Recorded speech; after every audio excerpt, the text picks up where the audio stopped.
Ja sam bio u regrutaciji mornarica, ratna mornarica. Moje vrijeme u školskom centru u Puli sam bio, zadovoljio sam da sam dobio da dobijem prebačaj na Galeb. Na Galeb ne ide svako, to je Tito Brod. Jer mog su oca i ostalo su familiju ispitali koliko tamo kao da su nekoga ubijali, klali, dok su dokazali ko sam ja da bi mene smetilo. Toko je bilo vrijeme što jest. I što tiče mene ne mogu nikada, svaka čast, ono se ne može zapamtiti, može kako je bilo u ono vrijeme, koliko je, kad sam išao put sa Titom, kad sam vidio, na selu smo išli 66. godine, u Aleksandriji, u Luci, kad sam vidio čitavi grad, balkone, zastave, Tito, Natra, Sava, to su znači francuski prijatelji, znaš, Tito. Pa to je sve se diglo, samo ljubite, putom ide, pozdravljate, Tito, Natra, Sava, znaš, samo to, toliko su poštovali predsjednika u to vrijeme, to ne zapamćam, ko nije mogo vidjeti svojim, prošlo od nekada suze pustiš. Pa sam vidio Nasera, Nikola Karović, nisi za njega mladi pjevač koji je pratio Tita, onda služimo nas, Tito ga uzeo od sebi i on je ušao u pjevačku dušu dan, kad god je Tito išao, on njega vodio sa sobom. I tamo sam, cijela posada na brodu koja ide, tu su sve oni ličnosti išle, pa su nas pratili avioni naši izlaze iz Hellerana.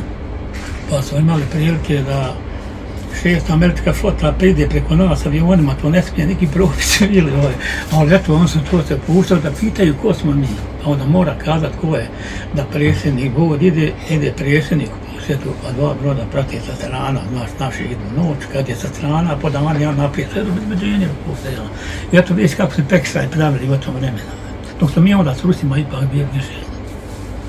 Jasno. Meni to interesantnije bilo kad je bio rat Izrael i Egipat dole. Ono kad je bilo ona muža koja se patla dole, ogromno Sina je pao. I onda kad je došlo gdje mi međunarodnicu napravili stop, nije prošlo malo, dobro je došla naredba, Tito ide u posjetu dole na sever, upravo ti pregovori. I tada su krenuli Sine, to su krenuli iz Splita i pratioci dole bili i ono kad sam vidio lijepe dolazak i ono sveta, i mi smo imali izlaze, hodali smo po gradu, nema šta, smjena slobodna, tako, dok smo vidjeli, mislim, doživjeti se ne može taj put i ovo sve sa njime. A s tim da smo bili po palubi, svugdje smo gledali šetanje njegovo, on ide bez knjige, ne ide, knjiga za ih prsta, voda po palubi, radno, drveće, troško, ono, rade na brodu, ali kad sad je brod, dođu, oni viljuškari, to sklanjaju, to je, ukrasuje se brod, sve to je ogromna posada, pratioci, njihovi kuhari, veđenje, tvarno, eto, mi smo bili toliko izabrani takvi ljudi, mornari, koji smo imali kontakt, morao viđanje sa nam, bilo kuda, radiš gor na palubi, vidiš njega, odeš dole, sve to, ne brod, veliki naš. I tako to, ne zapamtim to putovanje i to vrijeme, ne znam koliko skupo para, to je bio jedan put. Kad se vratimo idući puta, Vojna akademija pomorca koja navršava, fakultete sve završava. Imao sam već skoro 2 puta, me shvatilo, ispobimo iz Splita sa oni idu na obuku. Kao studenti završili pomorca, oni su već, kako da kažem, idu od poručnika do kapetana fregate i zavisi napredovanje, ko je kapetan vojnog broda i činovi koji su bili, admirala, zna se ko je. I tako da kažem, kad smo krenuli jednom, isplovili smo iz Splita na Jonsko more na Sredozemlje. Pa smo ošli, onda put vodio plan puta Sicilija i Messina.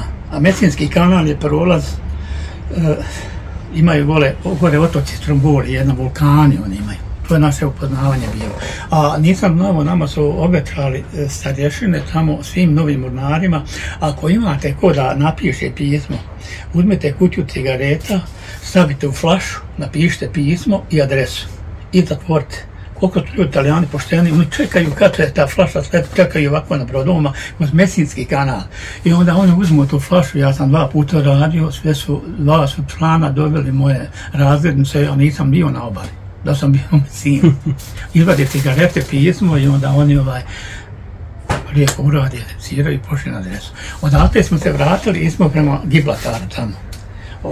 Vratili se pa smo išli Alžir, luka Alžir, pa odatle Aleksandrija, tu Egipat. Iz Aleksandrije uđemo na Suezki kanal, ima Port Fuad, Port Said, tamo 2 gradića, nas upoznao smo tu se vratili i u Pire i Atina. i iz Pireja Atine, onda polako se vraćamo vodama našim, idemo kući. Mislim, ta putovanja su nezapamćena. Koliko ljudi bude na jednom brodu? Pa da kažem, to je malo skriveni broj kako bude, ali ja mislim da ima mornara preko možda 180 i više. Da ne govorim kad dolaze svi članovi, a da ne govorimo o starještina članovima koji su to. A kad putovanje ide sa Titom, kad smo išli ono sve, to su sve one malo više. Ja. Zanimljivo ovo kod Italije, ovo za Italijane i za... Ja vjerujem da danas je tradicija to, taka je bila tradicija prije. Obavezno bilo, to je nas unaprijed spremite flaše od soka, od čega, od ja znam, piva, to satlane su bile, nismo imali tada u tom vremenu ovih plastičnih. Spremite flaše ako želite, unite kutiju cigareta, u čistu flašu ubacite cigarete, kutiju ubacite, naprijed pišite pismo i stavite adresu. Vaše će pismo biti, ako su oni držali to, vaše će pismo biti uputeno tamo na onu adresu gdje vi šaljete. Da ste bili vi u Mesini, a Mesinski kanal mi prošli sam bacali flaše od ovdje. Evo, Da, imali smo, da kažem, 2 puta i Tito kad je bio, kad sam pričao malo prije, dobili smo nagradu po 15 dana. Imali smo opasno more, obično u pomoru se kaže kad se meteorolozi javljaju za nevrijeme, bude komanda preko svih mikrofona, zvučnika, spremi brod za teško more, a svako je znao šta se radi. Sve što kreće se, sve se veže, to god je. Znali su valovi udarati gore, a kamermani koji su bili s kamerama, koji su pratili Tita, pa su bili na prednjem dijelu broda, to se zove pramac. Val kad ide po neki 10 metara, jedan je udario kad je bacio i kameru i kamermana je bacio, bacio ga 5 metara. Toliko je nepodnošljivo more, bilo nevrijeme. I kad smo došli sve nije prošlo mjesec dana, proglašava se, Tito daje nagrad na svih, cijeloj posadi. U taj život na brodu, kako su uslovi bili, koliko se to dugo putovalo i šta podrazumijeva jedno putovanje na moru, otvoreno more? Da kažem, treba podnos more. Ja sam prvo puta povratio, kasnije sam uživao u valjanju mora. Jer nezgodno, jako nezgodno, rekao bi sa organizam sam ode gore, a kad brod gore ode dole, obrnuto, ako nekad moda putanjanja bi onda tako nešto. I kad se navikne, jako je to udobno i lijepo, ali Boga mi teško je, pa čak ono zovu i morska bolest, neko znaš, ono ne podnosi sve. A to putovanja, svako svoju ima dužnost na brodu, sve tako i kad je vani. Straža ispod vode, gdje smo dole, kad je su specijalni zadaci, gdje je postrada na brodu Tito. Straža bude ispod vode, ronioci budu.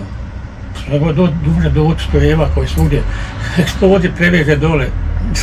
Znaš to, i kompletna straža ronioca i smjenama dole, a plus straža koja je okolo gore, to je jako obezbeđenje, ne samo kod nas, tako i kod svih u svijetu, tako obezbeđenje. A kako u brodu, imali su zadatke, koji je bio vaš zadatak, koliko to dugo traje, kako?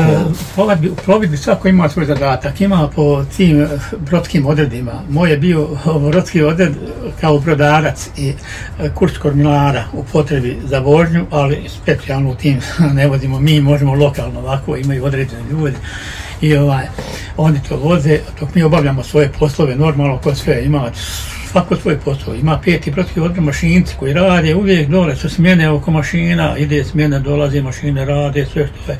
Kuhari imaju, hrana ima, to je hrana izvrsna, nije da pita, tablica zvana 5 koja nema u hotelu 5 zvjezdica, šta ja znam, u mornare, da govorim za nje u tom vremenu. A kad se vratamo u slobodnu zonu, ono sve, onda se vrata ono normalno sve ono. Recimo na brodu je isti život kao i ovamo, samo što je to na brodu i sve smjene drugačije. Kad odmarate, šta radite kad odmarate? Molim? Šta radite kad odmarate? Ništa, druženje, izađemo, eto toliko. Mislim, druženje, priče raznoradne, imamo hoće neko igra stolni tenis, hoće neko da igra, ima za košarku, veliko ima prostor sve. I tako imaju razradne sekcije, neko boks, neko ono, kao negdje u školama, tako da. Znači, na brodu je bilo sve u biti, stvar tako? Nema stvarno da nije za pričat, pogotovo mi, recimo koji smo u tom brodu bili tam posadi, a tek oni brodovi druge nije baš tamo tako, ali mislim nije nezaboravno. Moje lično, sad ko pričao, šta pričao u tom vremenu kako je bilo, ja kažem, bilo prošlo. Idemo se. Koja vam je najviše država ostavila utisak tokom tog putovanja? Vjerovatno je bilo neki pauza, iskrcavanja i tako dalje.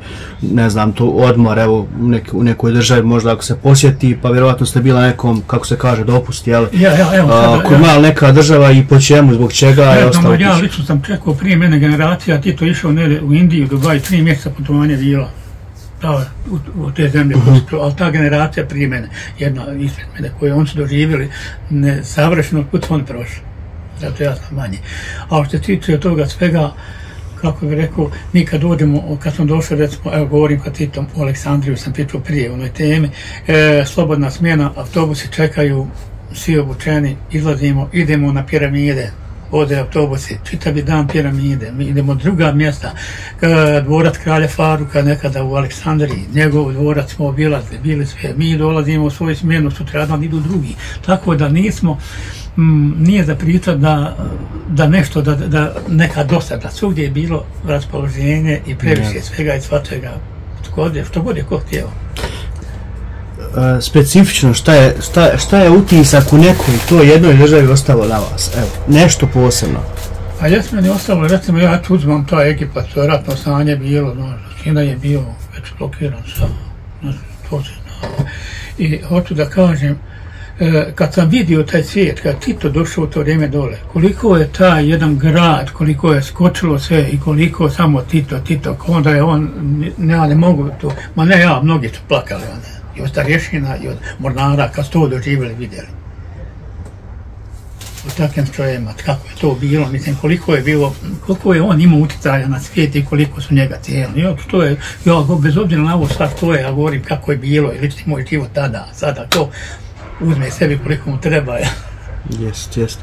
I gleda se olako na sve to, da kažem tako, i na vrijeme, i na ta postignuća, i na sve to što je bilo. Ne govorim šta smo mi imali, atomske slonite i svega, malo ne pola grada more stajati dole i to kasnije se otkrilo, dan se otkrilo, to je ostalo i pod zašto, nekom i skoro, sad su kao muzeji, toga ima i toga će biti, znamo svi da su avioni ulazili mnogo. Aerodrom Željava.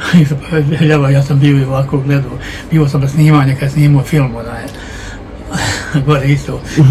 Ma toga ima, mislim, ti stvari. Bunker, Jablanca, tako neke. To je stvari, I stvarno, mislim, to uloženo u toga dosta, uloženo u to. Pa s nama posjete dolazi strani brodova, ono vremeno malo strani brodovi dođu.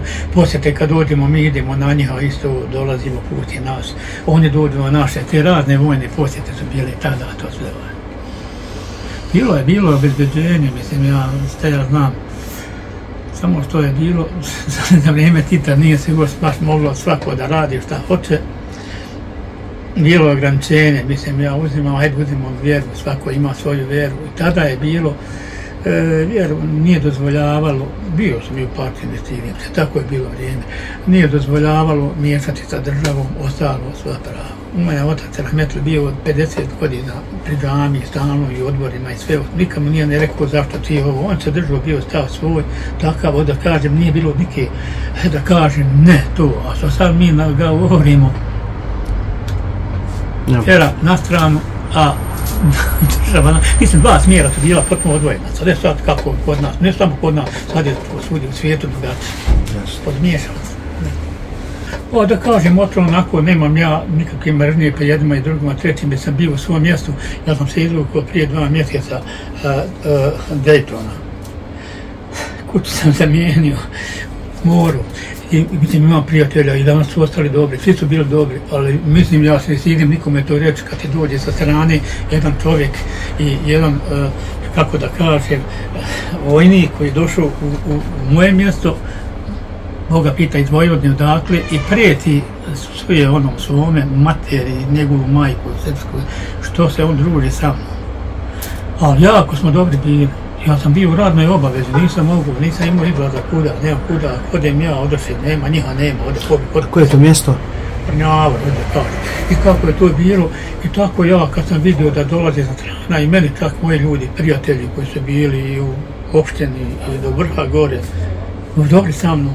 Kad gledade nema moći, čuvaj glavu. I tako je bilo svudje, šta ću kuda, kaže, kuću mijenat, prodati, da hoćeš, kaže. I kad upravo odavde čovjek se pojavio koji je otuda i eto ponudio mi zamjenu, nije ni blizu kao moja, ja se vinom pomirio, eto tu smo na okupu, ali za mene opet Bosna, Hercegovina, Avlija, bilo gdje, da li bio u Bihaću, da li bio gdje, ja smatram tako bez obzira.